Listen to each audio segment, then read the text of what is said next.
We have 7. So it is. I think a lot of my stuff is with some middle schoolers, so they'll enjoy it. I think that's nice. So I'm excited. That's cool.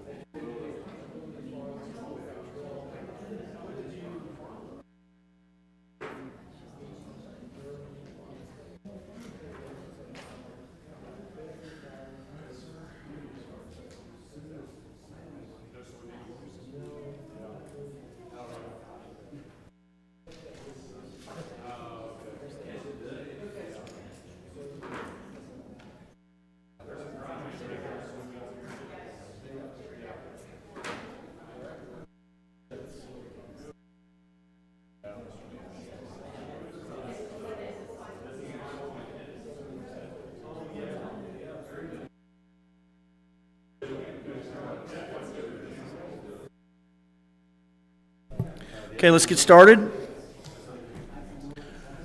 We're going to begin this evening with Seth Urbina leading us in invocation. He is with the Revive Life. He's the campus pastor. All right, if you just join me in prayer. Dear Lord, thank you so much for giving us more than we could ever ask for or deserve. Right now, we come to you, and like you say in your word, we ask for wisdom. You give wisdom freely when we ask, and we ask boldly right now that you give wisdom to everyone in this room, that we will be able to get things done in accordance with your will, that we will be able to remember why we're doing this, and that you will be here with us throughout this time. We just start off with that first step, putting it in the right place, and we turn it all over to you. In your name we pray. Amen. Thank you. Call the meeting to order. We'll start with roll call. I'd like to welcome Colonel Jans. He's here. Matt Lohman. Here. Joe Blackwood. Here. Randy Long. Here. Chad Mance here. Kim Tinius. Present. Yep. Tori Turnbow. Here. And Matt Sampson is absent. If you will, join me in our flag salute. I pledge allegiance to the flag of the United States of America and to the republic for which it stands, one nation, under God, indivisible, with liberty and justice for all. Okay, Jan has our recognitions. Our recognition this evening is Miss Tammy Duncan, and she is the Prairie View Library Media Specialist, and she was named the Air and Space Forces Association's Enid Chapter Teacher of the Year, and we are very proud of her.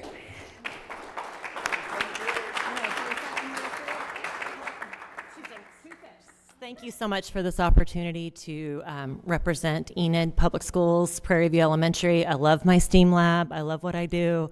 And if it wasn't for the support that we get from our liaison and the different things that we do with the military community, this award would not be possible. So this is all for helping our kids know about the Air Force.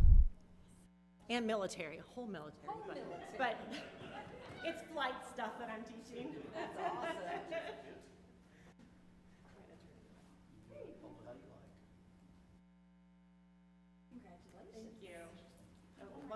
One more. Yeah, come in here.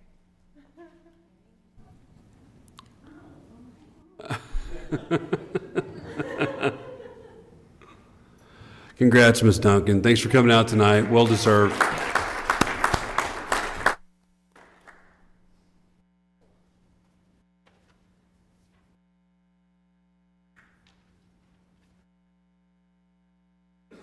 Okay, item 2 is audience to visitors. We have none. Takes us to item 3, the superintendent's report. Dr. Darrow. Okay, first of all, I just want to thank Mr. Mills for coming out tonight and giving our strategic plan athletics end of the year report. Mr. Mills got hired 3 weeks ago on his family vacation and promptly came back from vacation and has hit the ground running. Thanks for getting this presentation ready. Also, I appreciate the schedules that you've put in this packet too. So board members, you've got a nice packet there, and Mr. Mills, I'm going to turn it over to you. Do I need to turn this on? Okay. Good evening, board members. Dr. Darrow, thanks for having me this evening. Just very thankful for this opportunity, and we'll get into this report. What I did was talk to all of our coaches to just get a few highlights from the past season and things to build on, and so just want to report to you those things. Also, just what we got going on right now. We have a softball, cross country, and volleyball that have already started their practices. Their seasons have begun, and then all the rest of the athletics are still participating in summer pride. But we got that in full swing. Football doesn't start till a little bit later. So I asked the coaches just about some points of pride, and so I want to review those real quick. Cross country achieved championships at several meets and had 6 athletes qualify for state. Fast pitch softball had an academic all-state, and they were about 1 run away from making it to the state tournament in extra innings. Volleyball increased their winning percentage, and 4 players earned all conference. And then we all know football is under new leadership, and just talk to their coaches, and just from what I've seen so far, they're really working hard, to testament to those coaches, and so they're looking forward to the next season. Into our winter athletics, girls wrestling, I didn't know this, they had a state qualifier ever since that we have started girls wrestling, and did so again this year. Boys wrestling, we had a 3rd place at Mid-America Nationals.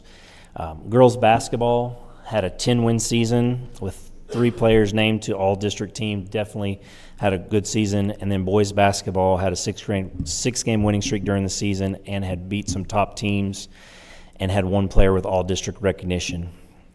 Swimming, 13 state qualifiers, and those 2, I want to point out, we are looking for head coaches for those two programs right now, advertising those and doing interviews to lead those programs. Into the spring, girls golf had a 3rd place their conference tournament, boys golf 2nd place, and 1 golfer qualified for state. Our girls track had all 4 relay teams qualify for state, and we had a 3rd place finisher overall in the high jump. Boys track was crowned conference champs, and they won the Putnam City track meet. The girls tennis, we definitely, I know you guys honored this. We had a state champion in 1 singles and an all-stater, and then 2 state qualifiers, and then we had a conference championship there. Boys tennis, we were fourth at conference and had an academic achievement award. Baseball had a strong record, and we hosted our regional tournament, and that's tough to do. And we had 2 players make all-state honors. Slow pitch softball won the Enid tournament and were 2nd place at regionals.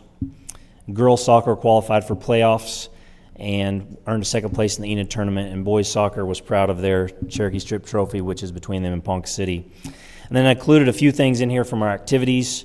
Cheer and Palm.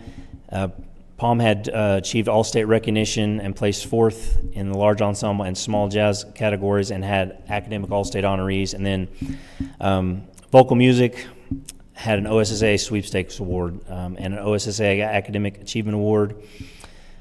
I talked to Mr. Gomez about band, and the biggest thing he wanted to discuss with me was that we are up on enrollment 40 students from what we ended the year with. And so that was awesome. And then esports, we definitely achieved well and had some state champions in 2 events and 3rd place and in the state and in 2 others. And so I learned a lot in doing this, and I learned that there's a lot of great things going on in our programs, a lot to build on. I didn't include everything the coaches sent. That would have been several pages, but just kind of wanted to highlight that. Definitely included some schedules in there, and would like to encourage everybody to come out and support our teams as they take competition. And again, just thanks for having me tonight. Thanks, Mr. Mills. Board members, any questions for Mr. Mills? A lot of moving parts this time of year. And I know it was short timing, but thank you again for gathering that presentation. Okay, thank you. Okay, don't run off too far, Mr. Mills, because the next item, item B, is going to be our handbook changes. And that does involve Mr. Mills and our elementary handbook, our middle school handbook, and athletic handbook. Board members, you should have a packet there with the handbook changes. Again, it starts with elementary, then middle school, then high school, then athletic. Mr. Rader, please correct me if or jump in at any time, please. Elementary is pretty minimal. Middle school is pretty minimal. Athletic just had a couple dates and changes. But high school has two specific, and I appreciate Mr. Liddell being here tonight. The two things that I want to mention is Mr. Liddell has really done a great job of getting in the AP community and the AP teachers, and he's looking at making the AP courses more rigorous and adding a $15 fee to our students that are taking the AP courses. This honestly is, we would like our kids to have a little more skin in the game with their AP test. You guys know that the kids that take the AP test, sometimes we're having trouble getting them to come take the actual test. They'll take the class all year long and not be there for the test. So this will help have a little bit more commitment for our students taking the AP exams. And then one other thing that Mr. Liddell is proposing tonight is increasing the rigor on our honors program. And I want to tell you, I am all for this, increasing the rigor. This basically, Mr. Liddell, correct me if I misspeak, but we're going to add a year of rigor or a year of advanced classes for English, math, and science and history, all four core areas. Mr. Liddell, please come up to the mic and correct me in any of my errors that I say. But as a former principal, graduating with honors is a big deal at any high school. And getting our kids to take more rigorous courses, more rigorous academic preparedness, I am all for this. Mr. Liddell, I'll turn it over to you. Let you expand a little bit on it as well. Excellent. Thank you, Dr. Darrell, and good evening, everyone, and welcome, Colonel Jans, and awesome. Good to see everyone in the summer. Dr. Darrell did a great job as that kind of prelude to kind of what we're looking at for our handbook. We look at our ACT scores. We've kind of been critiqued on certain pieces of our performance, and we said we've got to step this up at Enid High. So this has been in the works over the last couple of years, is saying how do we move the needle on our honours program.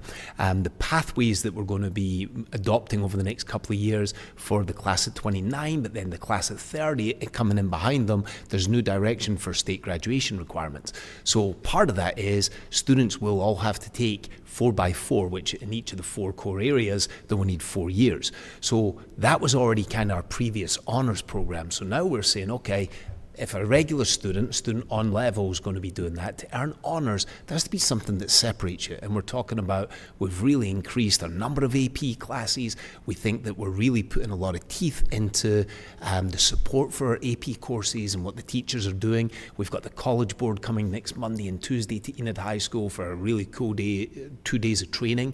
What was our honours classes are now shifting over to become pre-AP classes. They were that my last year teaching biology, so 10 years ago, we had our pre-AP. So the pre-AP curriculum will replace our honours. They're synonymous with one another, if you will, and that's in 8 of our different courses. There's only 8 pre-AP courses offered, and we are taking on all 8 of those, which would include Biology 1, Algebra 1, Algebra 2, and Geometry, English 1, and English 2 pre-AP. And if I missed Chemistry, pre-AP Chemistry, I believe that adds up to 8. So those are the courses that will be under that curriculum. So we're super excited for that because we think it takes it to another level with, here's the national standard for what the honours and higher level students are performing at.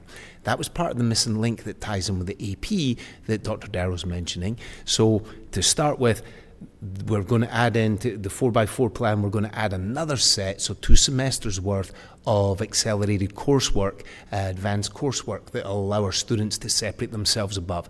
We feel that is very doable for all of our students and isn't going to, part of me, I was worried about, will that restrict any of our students' opportunities for going to Autry, for getting an EHS Works, for doing activities, whether that's musical or athletically based. And we matching it all up, it doesn't. It just gets them on the pathway right away, where started a meeting in April. We had a pre-AP and honours night and kind of put out to everyone, here's what we're looking at. As long as the board approves this, this is how this will come together. And there was some really good questions from the crowd and the students, but there was no kickback whatsoever. It was like, no, this is good. We're excited to sink our teeth into the higher rigour and get after it. So we really feel that will move the needle. That's part one on that. Part two would become the AP courses, and what we're doing with the AP courses, there are some kids that ultimately play the game, and that's just saying it for what it is. They take the course, they get a 4.5 GPA for taking an AP course. If you're taking a concurrent enrollment course, it's 4.25 as far as your GPA. A lot of sophomores get into AP because they think, well, I've been on this honours pathway, let me have a shot of it, and they do well. A lot of them do well. But then if you look at our AP scores, they're not great. And a lot of it is from kids not being fully prepared. And we try and educate on the front end. Here's what you're getting into. But this is kids finishing their freshman year and making a decision to join the AP program.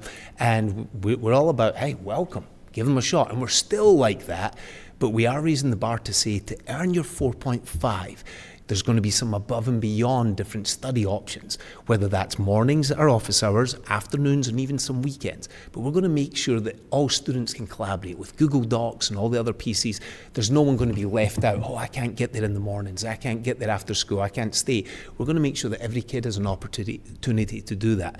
But what that ultimately will do, this challenge is to say, to earn the 4.5, you're going to have to do some different study groups, you're going to do some different student-driven projects that is outside the classroom. I'm actually owning my studies and my work so that there's a chance that they can be prepared and best prepared to do well on the AP test that we take in May. Again, we're not happy with our scores. Our scores jumped quite a bit from previous year to this year, but we're not stopping there. We want to drive it on and say, here's the level, here's where it's at. For a student who starts in the course and realizes this is a lot, if that's 6, 7, 8 weeks in, it's typically hard to go to an on-level class. You can, but the drop's tremendous, and when you thought you were hoping to get 4.5 and then you drop to a regular 4 point for your GPA if you get an A in that course, that becomes a big piece.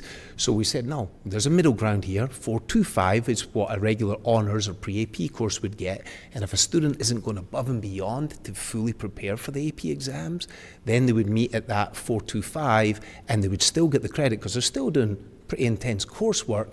And if they still chose that they wanted to take the test, we're not going to stop kids. It's more just saying, guys, here's the preparation level if you really want to do this properly. And we're going to reward those kids with a 4.5 and keep that opportunity there. So that's how that will go into play for this coming year.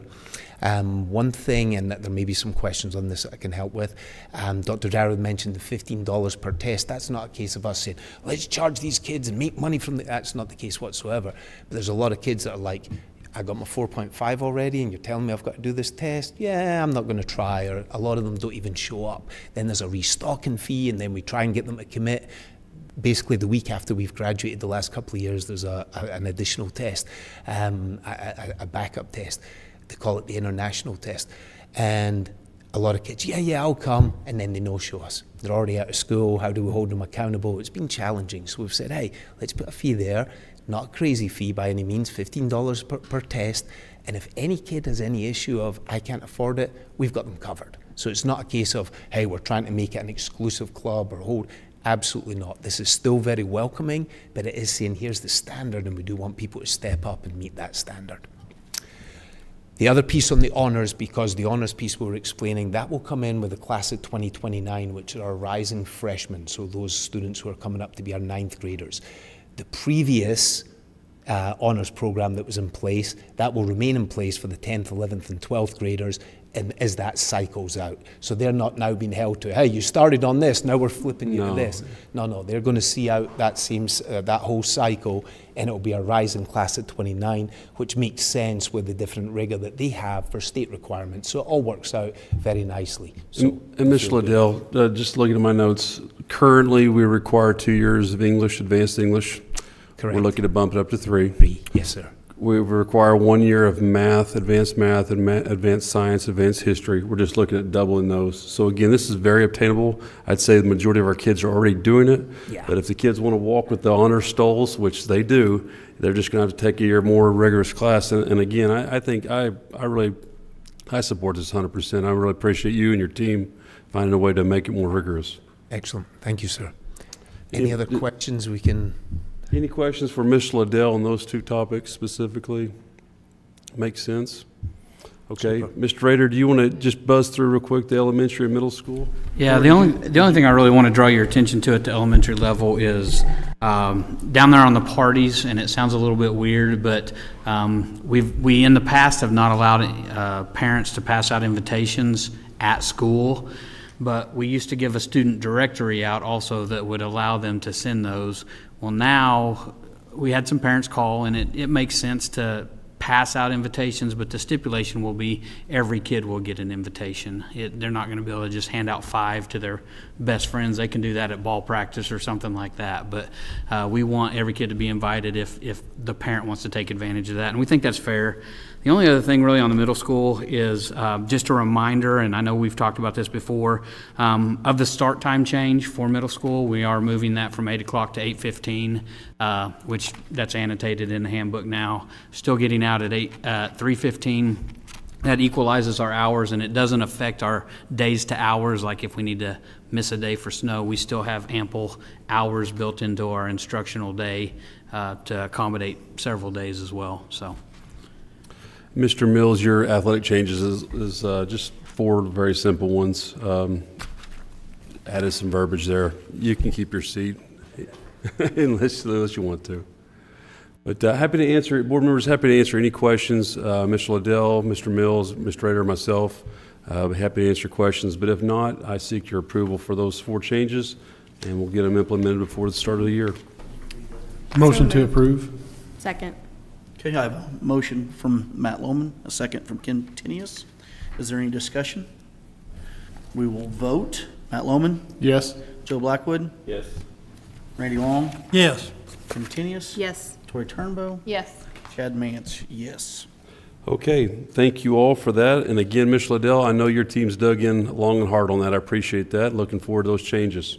It's good for kids. Okay, item C, just need to update our student capacity and inter-transfer district numbers as we start the school year. Only slight change is we added a kindergarten at Prairie View. That's the only change from previous months. I just need your approval for that, and we'll get it updated on their website. Move we approve. Motion from Tori, second from Joe. Any discussion on this?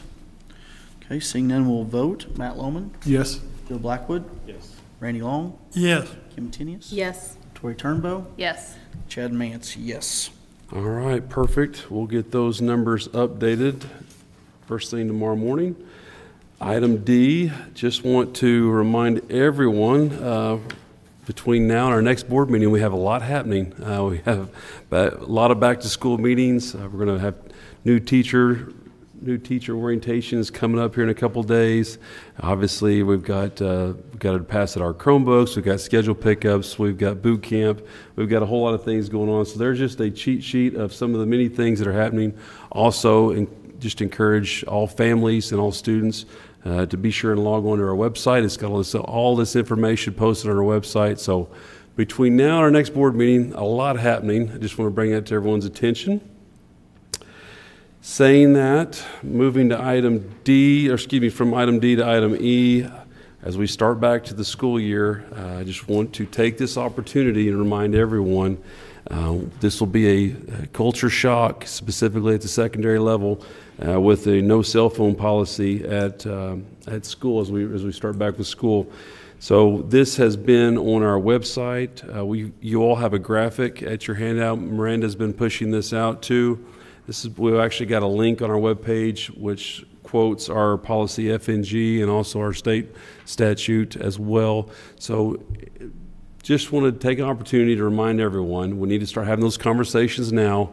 We want to have these conversations now. That way we have a smooth start to the school year. But all smart electronic devices need to be put away, out of sight, out of mind.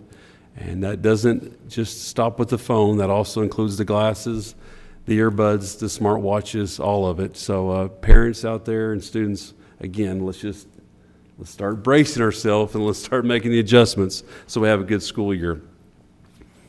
So saying that, takes me to item F, and that is our personal vacation day. I'm going to ask Dr. Robinson to help me explain this. First of all, we're looking at, we started this last year, and in my opinion, we had some good success. I wish our numbers were a little bit better, but we're buying back our personal days for our teachers and our vacation days for our 12-month employees.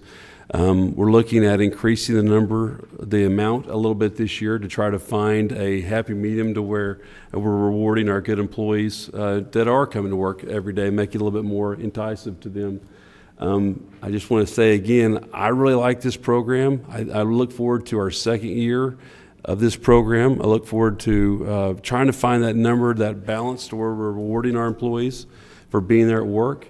And I would much rather reward our good employees that are there every day in front of the kids than I would pay substitute money. And I think everyone can appreciate that. But we've got a couple documents there. Dr. Robinson, you want to just, will you go through real quick the increase of the amount that we're going to be paying next year? Yep. So there's no change to the program from last year to this year, with one exception, and that's the dollar amount each day is worth. So last year we capped everything out at $250 for buying back the personal days. This year we're going to cap that out on the certified side at $350 a day, or your daily rate. So if your daily rate is $340, you're going to get $340. If it's $355, we're capping it at $350. On the support side, it's the same, except the cap is at $150 or your daily rate. So the reason I needed a cap in there just for budgetary purposes more than anything, but also as far as administrators go, it is capped out at $350 as well. And so that $350 number wasn't just because Sam picked a random number out of the sky.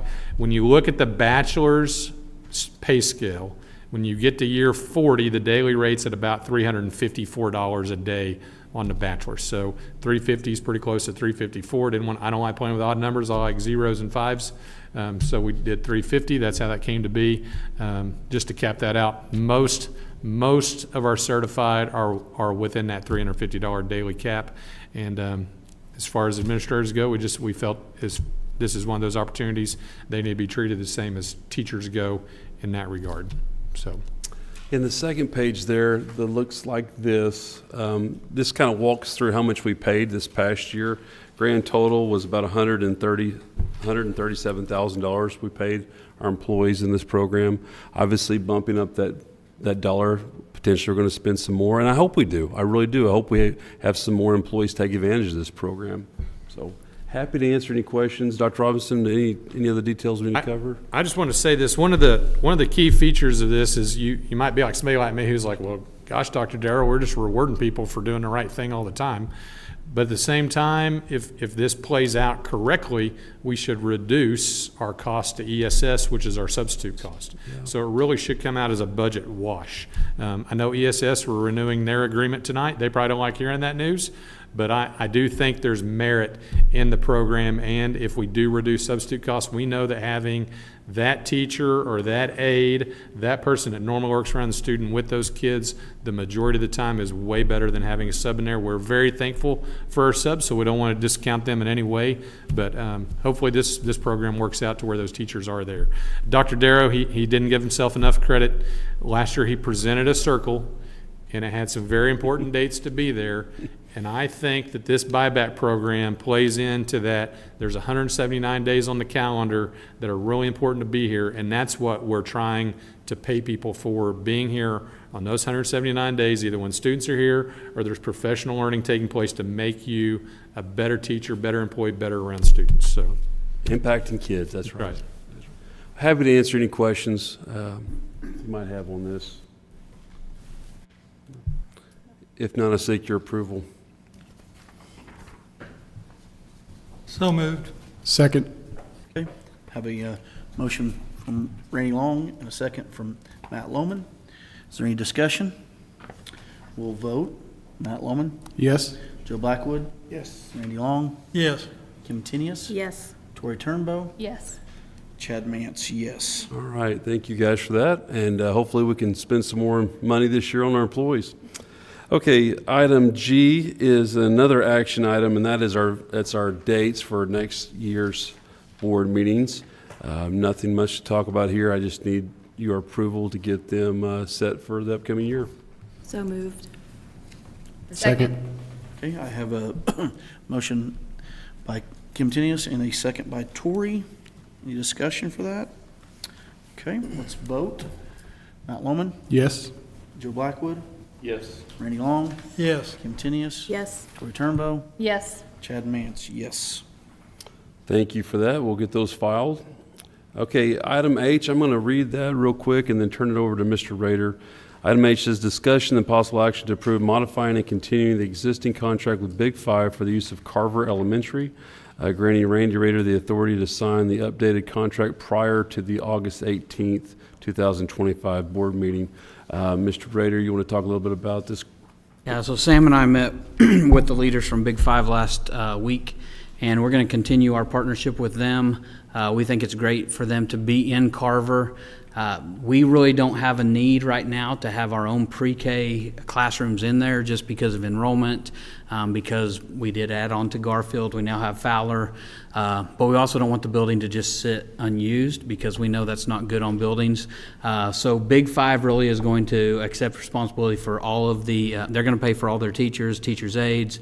They're going to reimburse us for cafeteria, food, all the bills that come with Carver. We're going to maintain the yard because we would have done that anyway. We'd have mowed and maintained that anyway.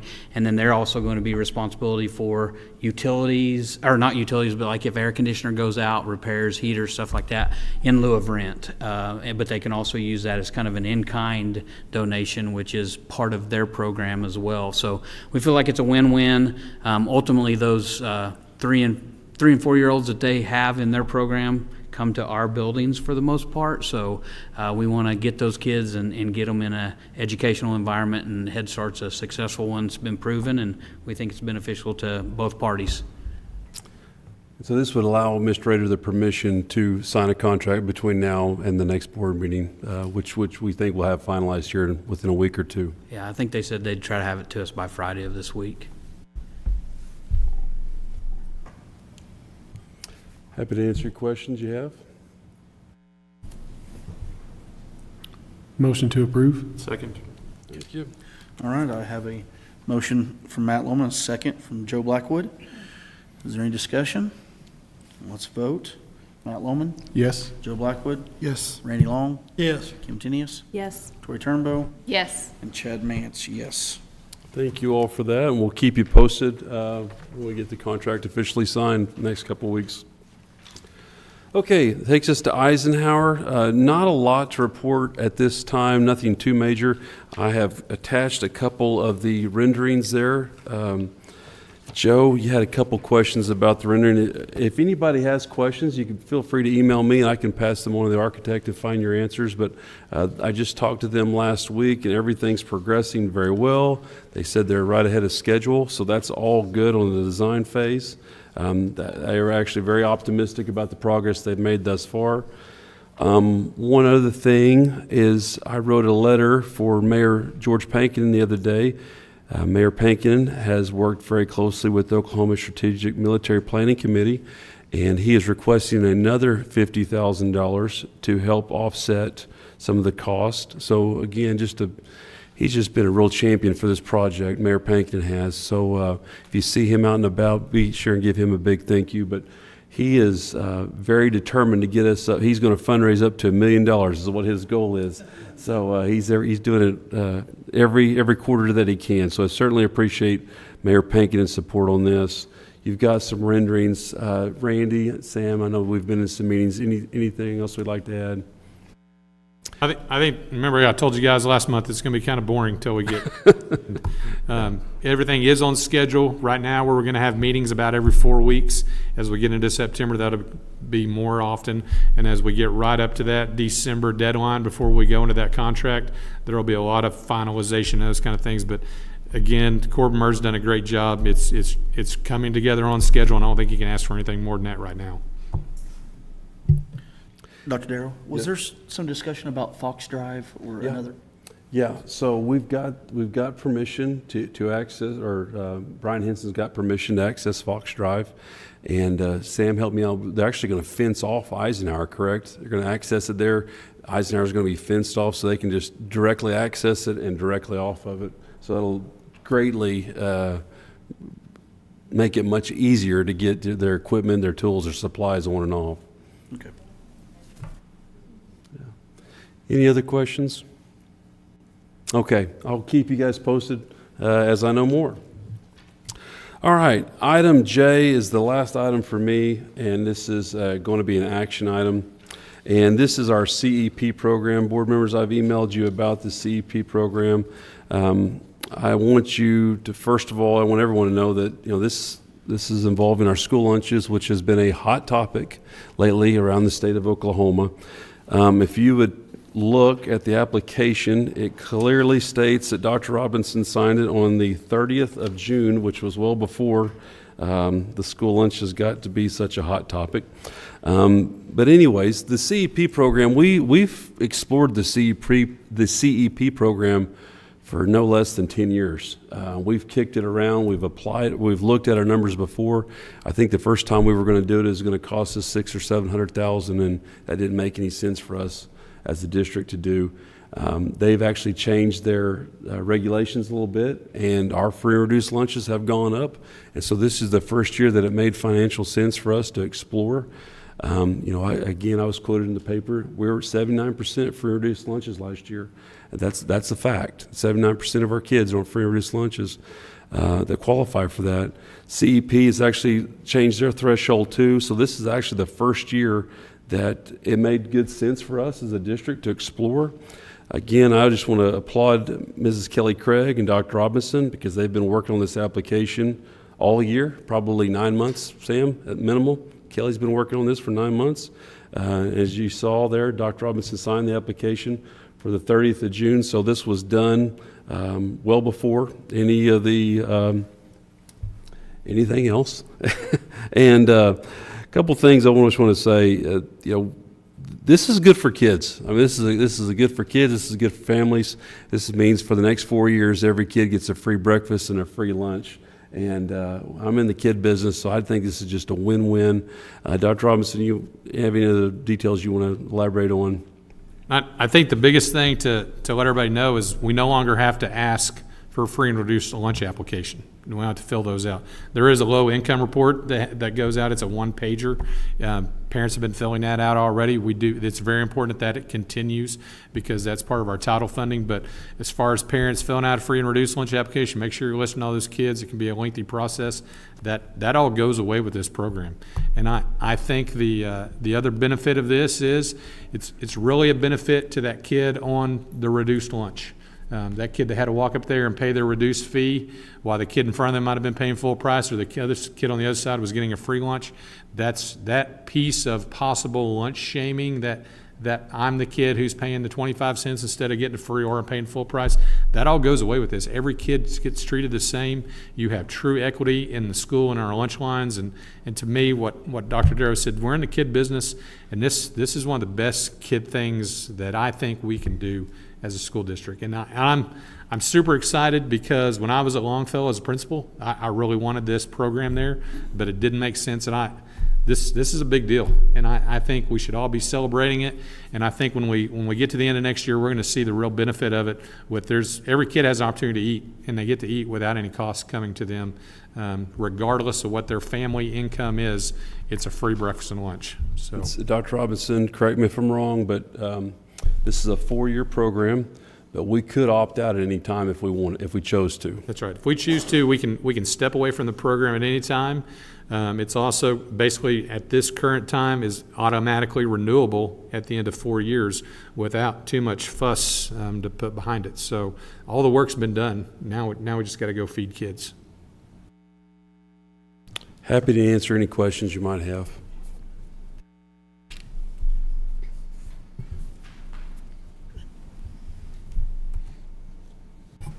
Move we approve. Move we approve? Was there a motion just made? I got Tori, move to approve.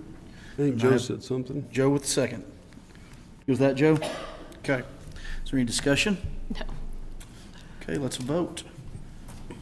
Matt Loman, Yes. Joe Blackwood, Yes. Randy Long, Yes. Kim Tinius. Yes. Tori Turnbow, Yes. Chad Mance, yes. Well, that concludes the superintendent's report, and that is an exclamation point. That's a great program for kids, and kids are going to benefit for years to come, and I certainly appreciate your support on that. That's makes my heart feel good. Okay, thank you, Dudley. That takes us to item 4A, discussion and possible action to approve the following consent agenda items. That would be item 1 through 9. Move we approve. Okay, I have a motion by Tori. Second. And a second by, was that you, Joe? Yeah. Second by Joe. Any discussion? Okay, let's vote. Matt Loman, Yes. Joe Blackwood, Yes. Randy Long, Yes. Tinius. Second, yes. Maybe next time. Okay. Tori Turnbow, Yes. Chad Mance, yes. Okay. Then B, thank you. Approval of new administrative regulations, DC R3 medical exemptions for employees as recommended. Nope, did I jump too far? Well, that's no B. See, I was laughing at Kim and screwed myself up. Discussion and possible action to approve the district's financial report for June 2025. That makes more sense. Dr. Robinson. All right, this is this finance report actually represents the conclusion of the FY25 fiscal year. The paper that you guys normally have, the green and red on it, there is a typo on there, and I do apologize for that, but there was an error found in where some revenue was placed. It was on this report, it was shown as placed in the general fund. It actually belonged in the sinking fund. So it wasn't like it was misplaced in the wrong hands. It was misplaced in the wrong fund, which is all in the same bank account, just one of those things. But so that'll take me to the carryover by fund, which I kind of go over you guys this time of year, every year. And so our final revenue for FY25 for the general fund was $102,722,888.79. Expenditures, we're still closing purchase orders as we go, but currently we're sitting on encumbrances of $77,894,775.79, which brings our total carryover to $24,828,113. We do finally close out the FY24 year on June 30th. In FY24, there was still $275,000 that was encumbered there, but the bills didn't come in for that because obviously it was an over encumbrance on whatever the reason was. An example would be Potter Oil. We have an open PO to them. If nobody goes and fills up a bus in June, then that money sits there and doesn't get billed on, if that makes sense. So total carryover is going to increase by about $54,000 as of right now. Again, purchase orders are still closing, so we're looking at adding about $54,000. The carryover still puts us at a carryover of $25,103,000 there. And you can kind of see that for every fund that's represented. On the right-hand side is the change in those funds. Great financial position. We do not have our initial allocation from the State Department. There are some issues with some reporting on annual statistical report from the end of the school year across the state, not within the public schools, but across the state. So until those numbers are finalized, they can't release each district's starting appropriation for the school year. But again, we ended the year great revenue-wise, kind of hit the mark where I was thinking we were going to hit come May. A lot of uncertainties as we go throughout the year, which I tell you guys about. But again, until we get that new allocation from the state for this FY26 year, there's a lot of unknowns sitting there right now. But I still believe with this carryover where we're sitting at, we're in a great financial position. One of the highlights that happened since we met last is we did close on the $10 million T-bill. I don't understand this because I'm not a banker, but our banker has told me that on the day we bought the T-bill, the bond markets were in upheaval, and we made $15,000 just on that purchase alone. So however that works, I don't quite understand, but that's great news. And we locked in at 4.25% interest rate for the next 10 years on that T-bill, and that will pay interest in November and May of every year going forward. So anyways, if there's any questions on the overall finance report, I just hit on the general fund. More than happy to answer any other questions you guys might have. Motion to approve with corrections to the typos. Okay, thank you. Second. Okay. Have a motion by Matt Lohman, second by Tori Turnbow. Is there any discussion? Let's vote. Matt Lohman, Yes. Joe Blackwood, Yes. Randy Long, Yes. Kim Tinius, Yes. Tori Turnbow, Yes. Chad Mance, yes. See if I can get the right one here. C, discussion and possible action to approve the installation of upgraded door entry card readers across the district and the purchase of wearable panic devices with 911 cellular for all teachers using Fund 35, one-to-one, and security bond funds. Dr. Robinson. Okay, so the reason this is an action item is because I couldn't write a purchase order before tonight's board meeting because of the cash fund appropriations that were in the consent agenda. I have a good feeling that this bill is going to come due on these items maybe before our next meeting, and I don't like to have bills outstanding. But just to kind of reiterate what we're doing, the card readers across the district, we have card readers that are more than 15 years old. Those cards, we're upgrading all of our cards so they can't be cloned by somebody else, and then somebody else could gain access. These are a more secure, more advanced card reader that goes on our doors. And then the panic buttons are a wearable panic device that has a push button on it. I believe, don't hold me to this, but if you push the button 3 times, you get a 911 call. School goes into lockdown. You don't have to worry about getting to your phone, worry about getting to your cell phone. It's right there on your person. So again, enhancing security in our buildings, enhanced security on our playgrounds, however you want to look at that. But it should make a difference. And I think just if we can do anything to make our kids feel safer, our parents feel safer, and our teachers feel safer, this is one of those things that we can do for that. So that's why that's on there, and that's if there's any questions about any of that, I'll be more than happy to answer it. Dr. Robinson, and this is gonna exhaust the $200,000 That's right, for the 200. bond, and the rest of it's gonna be picked up out of building funds? Building fund will pick Yep. up the rest of it. So I don't have a question, but I want to make a comment because it's interesting.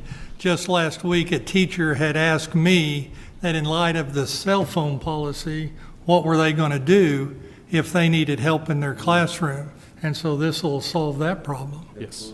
Yep. You know that to answer that, the reason this kind of came up, number one, we had a lot of training about safety and security, but people get really shaky on their cell phone when it's a high pressure situation. It might be, I just need my bank number.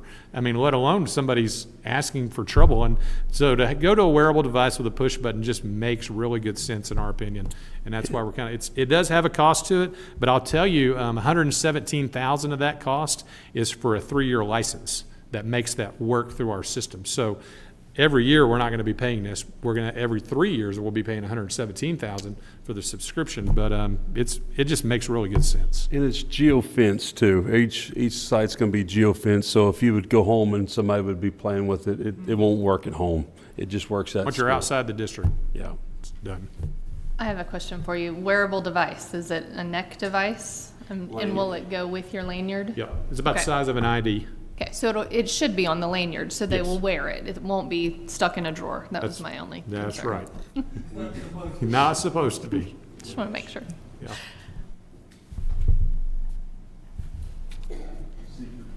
Move we approve? Second. Okay, motion by Tori, second by Matt Lohman. Is that right? Joe Blackwood. Thank you. Okay, is there any discussion? No discussion, we'll vote. Matt Lohman, Yes. Joe Blackwood, Yes. Randy Long, Yes. Kim Tinius. Yes. Tori Turnbow, Yes. Chad Mance, yes. Okay, item D, discuss and possible action to approve Henson Construction as construction manager and consultant for current and future Enid Public Schools construction projects. A fee schedule is set in the agreement. So we've currently been operating with Henson Construction off an agreement from 2016.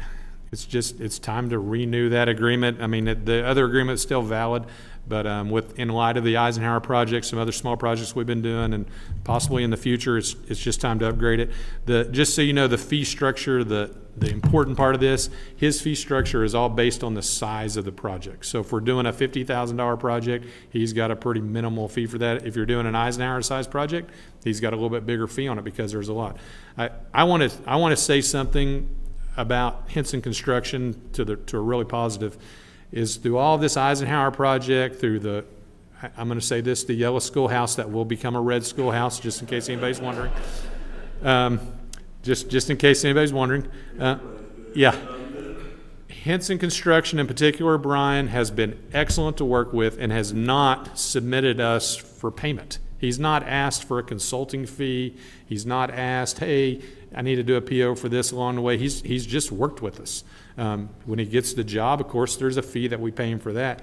But I asked him the other day about I asked Tori's husband about this too, about a bank vault. How do we get a bank vault? And he said, Sam, I'll help you guys put that in any time, any place. So this agreement, I just think it goes a long ways to say that we have a great relationship with Brian Henson and Henson Construction. We want to continue that, and we're just kind of bringing this all up to speed so that way we can go another 9 or 10 years before we have to do this again. Move we approve. Okay, I have a motion by Kim. Second. And a second by Joe Blackwood. Any discussion? Let's vote. Matt Lohman, Yes. Joe Blackwood, Yes. Randy Long, Yes. Kim Tinius, Yes. Tori Turnbow, Yes. Chad Mance, yes. Item E, discussion and possible action to approve eliminating all credit card user fees for credit card transactions with Enid Public Schools. Currently, fees are only charged for online transactions. So this is a day of freebies, I guess we can call it that. Free breakfast, free lunch, and free credit card transactions now.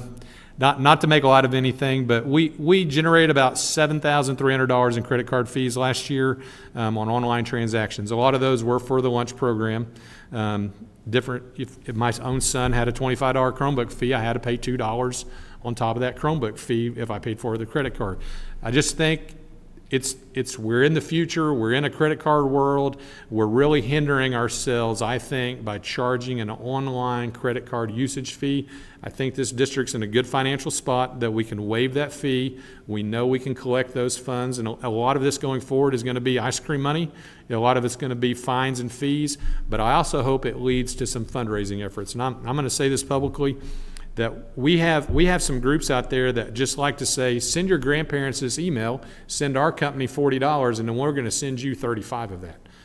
To me, if we can eliminate our credit card fees, our people that are out there fundraising can say, we don't need your company. We'll set this up through our online payment system, send the school district your $40, and we'll give your campus the $40. In the district, we might have a $1.25 credit card fee on that, depending on what credit card you choose. But to me, that's a cost that we can bear, and we shouldn't be passing that on to the end users. So just you guys approved the credit card fees several years ago as a board when we first started taking credit cards. So I'm asking for you now to approve not accepting credit card fees. Since we kind of know how the systems are working, it's the right thing to do, in my opinion. Move we approve. Second. Okay, so we have a motion by Tori Turnbow and a second by Joe Blackwood. Any discussion for that? I think it's Okay. the right move. Let's Definitely. vote. Matt Lohman, Yes. Joe Blackwood, Yes. Randy Long, Yes. Kim Tinius, Yes. Tori Turnbow, Yes. Chad Mance, yes. Okay, new business? None at this time, President Mance. Okay. Item 11, reports, items, information, board comments, and/or questions. Colonel Jans, you have anything for us?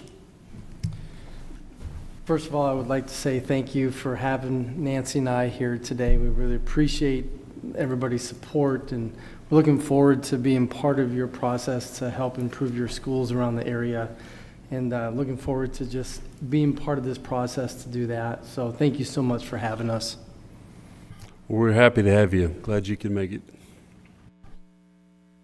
Thank you. Any other board member comment? Okay, our next regular meeting will be August 18th, 2025 at 6 p.m. in this building room right here. Next is discussion and possible action to approve proposed executive sessions to discuss the employment of those individuals and/or positions listed on the attached Exhibit A and Exhibit B, negotiations concerning employment and/or representatives of employees groups, and possible purchase or appraisal of real property.